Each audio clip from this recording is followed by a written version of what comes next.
Check എവിടെ കണ്ടു കഴിഞ്ഞാലും നിങ്ങൾ അത് കണക്ട് ചെയ്യേണ്ടത് ബാങ്കുമായിട്ടാണ്.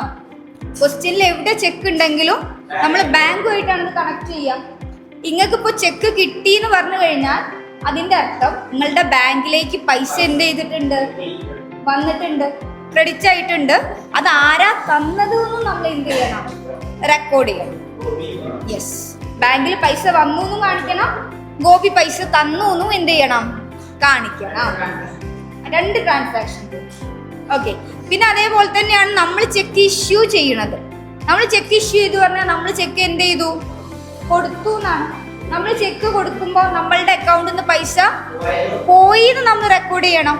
അതേപോലെ തന്നെ അത് ആർക്കാ കൊടുത്തതെന്നും എന്ത് ചെയ്യണം, റെക്കോർഡ് ചെയ്യണം. ഡിസോണർ വരുന്ന കേസിന് പറയുമ്പോൾ എന്താണോ ആ ചെക്ക് കിട്ടിയപ്പോൾ നിങ്ങൾ എൻട്രി പാസ് ചെയ്തിട്ടുള്ളത് അതിൻ്റെ നേരെ ഓപ്പോസിറ്റ് ആണ് ഡിസോണർ ആവുമ്പോൾ എൻട്രി കൊടുക്കുക.